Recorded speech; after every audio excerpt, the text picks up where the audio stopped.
Okay, so part three, we're talking more specifically about your very current research about young people in intergenerational wealth transfer.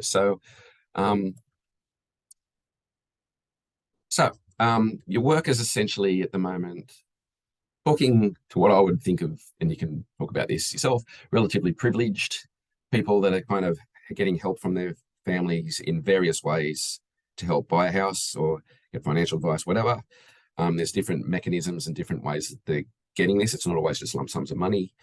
And you're also really interested in the way that kind of family socialization, I suppose, for want of a better word, affects the way that the generation doing the buying has orientations towards other forms of finance and economics as well. So what are some of the things they're getting help with here? Is it like, getting 50 grand parked from their parents into their offset account to help with the interest? Is it stuff like that? Or Definitely, yeah, yes. It's actually so one of the things that I found quite interesting is that, once so I'm speaking to people who have received kind of cash from a family member or family members to buy a house, but I found that once that kind of transaction takes place, it's not necessarily the end of things. So the parking a lump sum in the offset account to offset interest is much more common than I would have anticipated, which is very interesting and a real kind of demonstration of trust within families and a kind of orientation towards money as collective rather than belonging to individuals, which again, really interesting. But there's also some more kind of practical forms of assistance. So I'm speaking to this group of participants at multiple points over time. I've just spoken to them for a second time about a year after I first spoke to them when they just bought a house. And many of them have recently had children or have young children. And for many of them, their parents, or particularly their mothers, are dropping down their time fraction or retiring and are providing free childcare. So that's a really powerful way of, essentially allowing the young members of the younger generation to work a bit more without having to calculate how that sits in relation to very high childcare costs. yeah. So the old generation is getting towards retirement. They themselves are looking to kind of downsize their work a little bit. They're relatively financially secure. They're looking to help out their kids. So yeah, like mum or dad can kind of reduce their work, which is kind of convenient for them as well in a way, to offset child rearing costs. Essentially, is Definitely, yes, really which is really helpful. expensive. Yeah, Oh God, yeah. And then quite a large proportion of the people I've spoken to by design in this study are from culturally and linguistically diverse backgrounds, from kind of migrant backgrounds. So the biggest groups would be, as tracks with the Australian population, from India and China. And I found that for those particular individuals, it's much more likely that they will have parents come and live with them. So for the purpose of providing childcare, they might have their parents come over from India for 6 months to live in their house, care for their kids pretty much around the clock, and allow them to work full time and pay down their mortgage. right.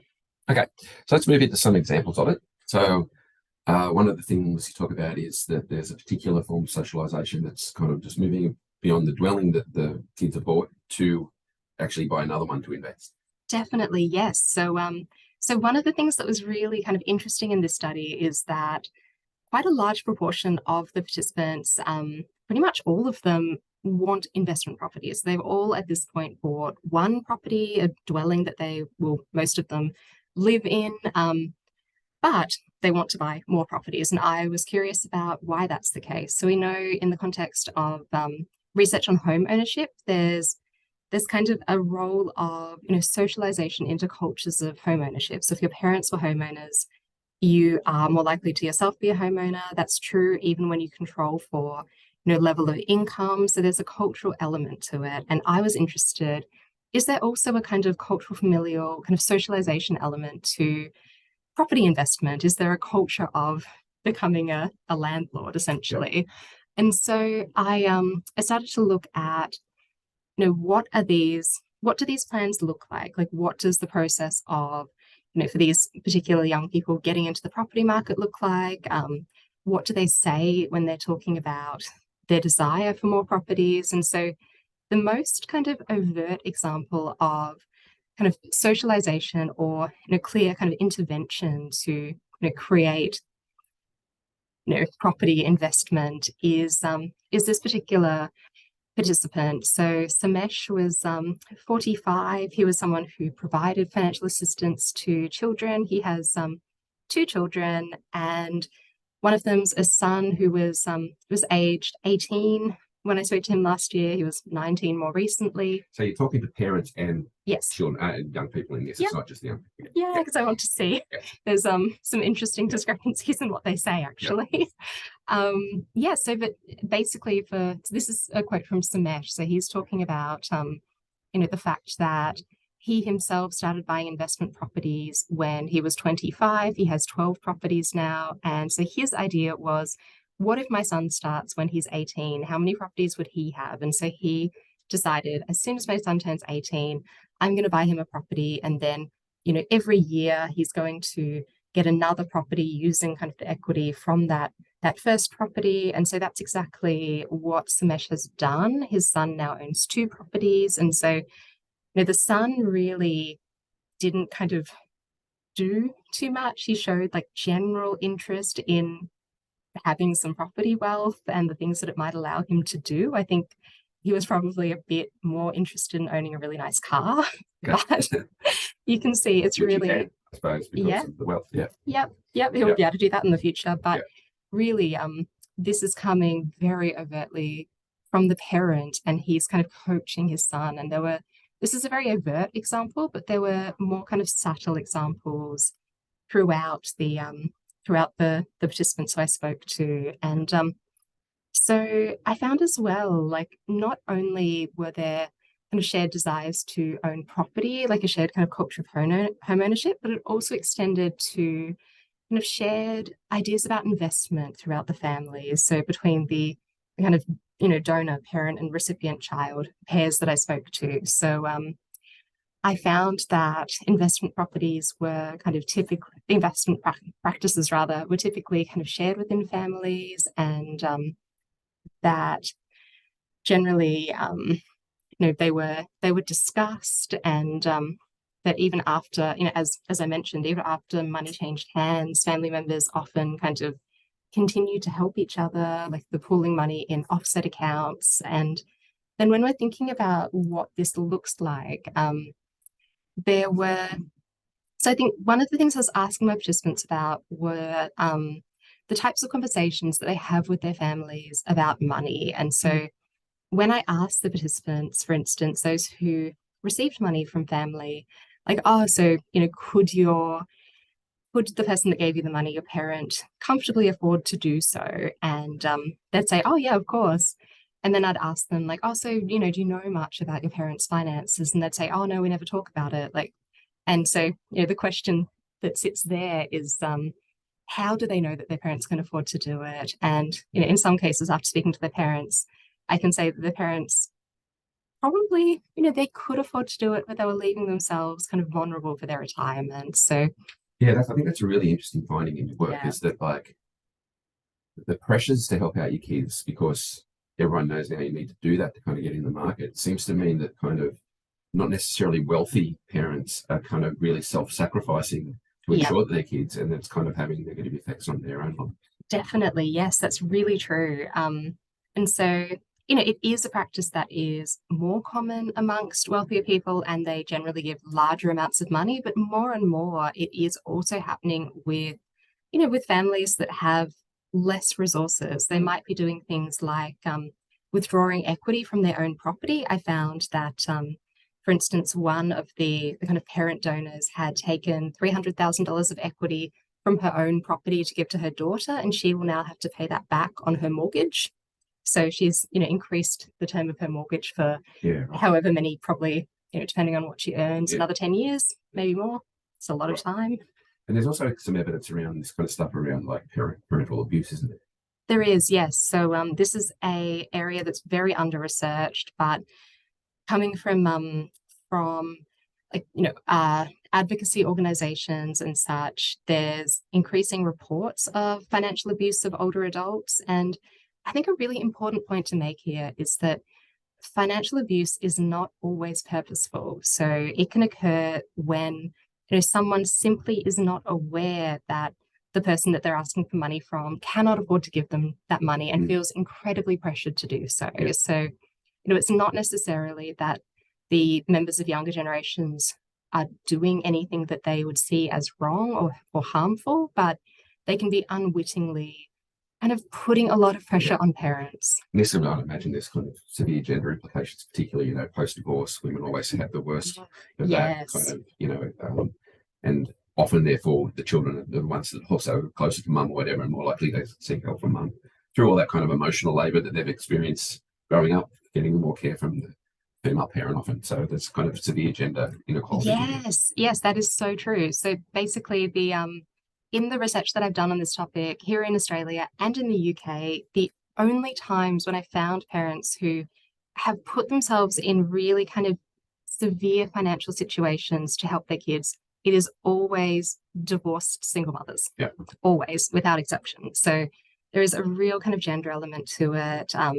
There's a sense of kind of self-sacrifice, which goes along with the identity of being a mother and a carer. So, that's a real area of concern, especially because we know that, older women, especially single older women, tend to be more at risk of poverty, less likely to own property, likely to have lower superannuation balances in Australia. So, they're already starting from a more vulnerable place. Yeah. Okay, so moving on here to Jacob. What's Jacob saying here? Okay, so one of the things I was interested in this study is essentially, young people are saying that people in my study are saying that they would like to own investment properties. And I was curious about, why is this the case? What is that for? Like, to what end, essentially? And some of the participants found this quite a funny question, because the idea that, the investment property wasn't just a good and an end in of itself, was seen as money is just the end in itself. Exactly. Just having more money is good. And that's interesting as well, because I think it reflects that they've been socialized into this view of the investment property as something that's inherently positive, rather than viewing it as something that they think of, like, oh, I should do this because I'd like to do this, or I should do this so that X. So there's an element of that socialization coming through. But essentially, when I was asking, what kinds of what kind of things would you want from having an investment property? What's the end goal? Jacob here was saying that he kind of wanted to do something similar to what his parents were doing, and he meant allowing his kids to kind of be in a good financial position and have lots of opportunities, take them on holidays, and essentially just provide for his children, which I find really fascinating because, Jacob was an engineer, and his partner was also in a professional occupation. They were by no means low income earners. So the fact that he's looking to assets to secure a good life for his children, rather than, focusing on the wages he's getting from paid work, really interesting.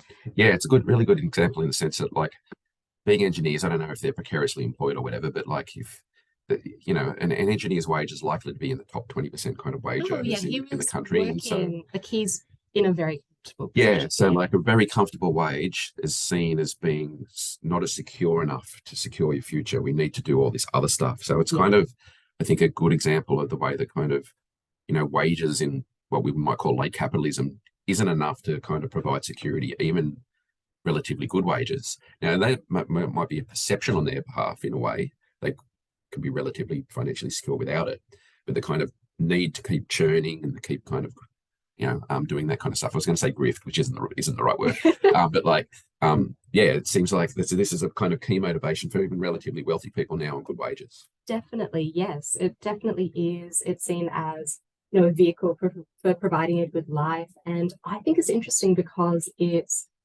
evidence for this asset economy argument, but it's evidence that isn't only something that academics can use to understand what's happening at a large scale, but it's also something that is felt by people in their everyday lives and their financial decision making.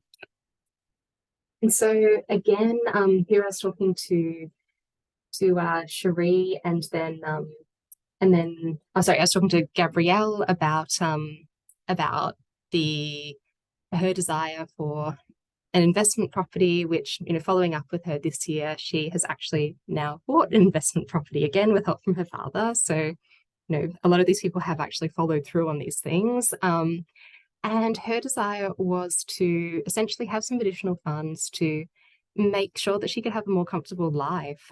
So she was a project manager, she was on a good salary, and she was saying that she would still work full time, but she'd like to be able to travel, go out to dinner, and watch a show, which I found kind of alarming. The idea that whether it's the reality or not, her perception that you cannot do that unless you have wealth from investment properties to top up your income while working full time is a little bit concerning. But nonetheless, it's evidence that the asset economy is something that is kind of felt and lived by people. And it kind of, interesting there, like this is kind of driven about this kind of work, churn, hustle to get more stuff. But then the work-life balance thing comes into play. Yes. Yeah, very much. And so again, this particular participant, Jacinta, who was an IT professional, so she was really interesting because she had bought an investment property with her twin sister, and it was a property in the same building as an apartment that was owned by her parents, and they also owned another apartment. So their family owned 3 different apartments in the same kind of expensive building, and they had quite a lot of assistance from family. Their finances were very kind of murky to the point where it was very difficult to tell like who had put what into where, because there was money moving all over the place between them and their parents. And so essentially when I was asking, to what end, Jacinta was saying, she wanted to have this investment property and wanted to have investments in general so that she could essentially drop down from to 4 or 3 days a week at work, have more like work-life balance. And particularly she wanted to avoid sending her child to daycare and wanted to be able to kind of provide some childcare, which again, the idea of needing to have assets to essentially finance the costs of social reproduction, the costs of everything that we do to sustain wage labor that is not exactly wage labor, the kind of things we do to care for ourselves, the fact that there's kind of assets needed for that rather than just income, at least according to Jacinta, is really interesting. Yeah. Okay, so let's kind of sum up what we're talking about this week. What are some of the implications of what we're talking about here? So as I've kind of already said, in Australia, in the Australian context, not being a homeowner is increasingly a life force risk. And but then even beyond that, owning investment properties for my participants was conceptualized as a way of kind of mitigating risks and ensuring the ability to have a good life. So really, like, I think it comes back to some of what I was talking about right at the start of the lectures this week about the future being filled with uncertainties. And these kind of strategies seem to be a way of kind of managing and domesticating the future in a sense. And I think it's important as well to keep in mind that many of the risks that people are seeking to counter are gendered. So the only person to mention the need to be able to cover costs of part-time work and manage childcare was a woman. And so there's generally concern with meeting the costs of social reproduction that are more likely to be kind of borne by women. And so I conceptualize this as part of a larger kind of risk shift in society. So the shift in the kind of risks that we face in our lives as being the responsibility of kind of governments and such to manage, to being something that more and more is kind of borne by ourselves through things like the need to own a home to be able to retire comfortably, despite the fact that we have an age pension in this country, and that really kind of shouldn't be the case. And so I would argue that essentially the kind of role of managing this life course risk is increasingly implicating the intergenerational family. So rather than just implicating yourself and your immediate family, it's also implicating parents and siblings and drawing in more and more people to work together on this kind of project. And then, And yeah, relating back to the kind of stuff we're talking about in the future at the start. yep, definitely. So in terms of kind of bringing it all together, I think that housing is a really interesting kind of space to think about futures because, housing and property is such an anxiety for many people when it comes to future planning. The sense of not being able to buy a house and not being able to satisfy this great Australian dream is really challenging. And then on the flip side, home and having your own home is imagined as both, a source of ontological security and also a source of financial security. So it has this kind of double sense, but it's also, I think property is one of the sites in Australia, at least, where inequalities are becoming more and more evident and are, very profound. And, I think it's an area that we obviously need to kind of watch and think about because it's a space where essentially the kind of policy settings and the social norms that come along with them are, they're shaping the types of futures that young people can imagine for themselves. So if I've argued elsewhere that if you own a home, you're able to kind of anticipate what your life's going to look like a bit more. You're not going to be, served with an eviction notice within the next month. You're able to kind of put down roots, and that means that there's a certain kind of advantage for some people that isn't afforded to others, and that is increasingly kind of going along the lines of existing forms of inequality because it's more and more based on inherited intergenerational wealth rather than money earned from wages. Yep. Okay. Thanks, Julia. Thank you.